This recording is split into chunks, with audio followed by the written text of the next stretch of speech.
Hi again then guys, and welcome to the 4th episode of Days Gone By, the review series for Gran Turismo's reasonably good selection of classic cars from various countries. And in this particular pick we are reviewing a vehicle which could have technically fitted into another series as well, and kind of already has, the Cobra.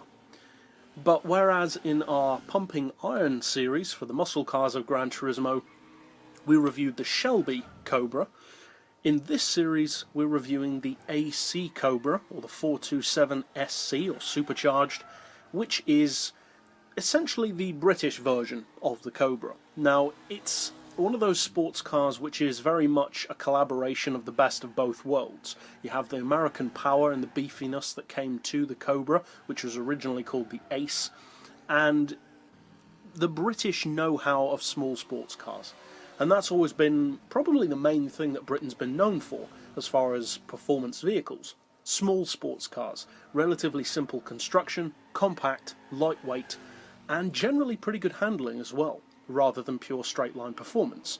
So Carroll Shelby took one of those old AC cars with a tiny engine and refitted it with a big capacity V8 and turned it into what we now know as the Cobra. This particular version is the 427, or the 7-litre supercharged model, and there are some differences, some very notable differences in fact, between this and the Shelby version.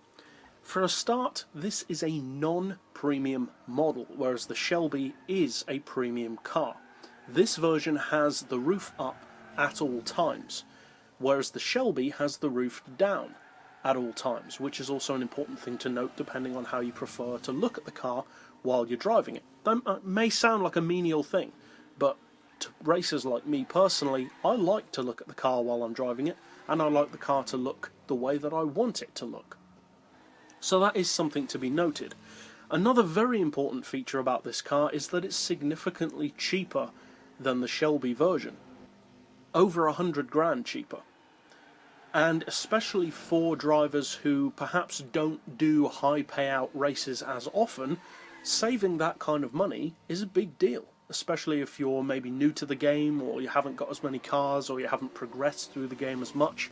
Saving over 100 grand for a vehicle which could very well turn out to be similar, if not the same, is a good incentive. So what do you get for so much less money? Well, you get more power for a start, and that's a really good start, because the Shelby version isn't exactly underpowered, and it's extremely rapid. The top speed is around 265, 270 under its own power, the acceleration is very quick, and it's one of my personal favourite classic cars, both on Gran Turismo and in real life. In fact, I've mentioned before on this channel that overall, the Cobra as a series of vehicles may well be my favourite classic car. This has more power than the Shelby version, 806 horsepower fully tuned, and it's essentially a, in effect, British muscle car. So it also puts out 757 foot-pounds of torque. It's also a Cobra, so it's not very heavy. It weighs 1,088 kilos, so it is notably heavier than the Shelby version, so there is a payoff for that extra power. It still doesn't weigh that much though. That's just over 1 tonne, meaning that it has 741 horsepower per tonne. Now the price is, as we already said, cheaper, but it is still a 423,000 credit car, which is quite a lot for a classic. But if you compare that to many of the other classics of a similar price, it can outrun most of them. The top speed isn't quite as high as the Shelby version, not with my tuning anyway. There may be a way to get this car to go even quicker. If so, I haven't seen it and I'm not aware of it, but I wouldn't be surprised if it could be done, like with the Plymouth Cuda, which has a kind of difficult way to unlock that extra top speed, but it can be done. With this AC, the top speed is around the 250 mph mark, at least with my tuning, as I said, under its own power. That's without NOS, on a flat road, and not drafting anyone. So that's not bad. That's faster than most of the other classics in the game. But with 800 horsepower, not too surprising either. The acceleration is also very good, the draft potential is fantastic, just like on the regular Cobra, and the fact that it's not a premium model doesn't actually hinder it that much. The most notable difference, I would say, between this version of the Cobra and the Shelby version is the handling. It feels different to drive, and the extra weight certainly has a bearing on that. I would say of the two, the AC version is actually, and this is purely down to my opinion of course, slightly easier to drive, if anything. Now, that may just be me, but the handling seems a little bit more, not dulled, but a little bit more composed than the Shelby version, which really loves to shred its tyres. And that's actually one of the disadvantages of being the lighter car.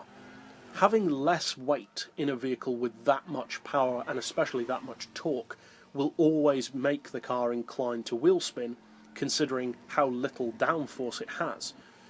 So, by having a little bit of extra weight, the AC version actually seems to compensate for that power and that torque, which is a pretty good thing, to say the least.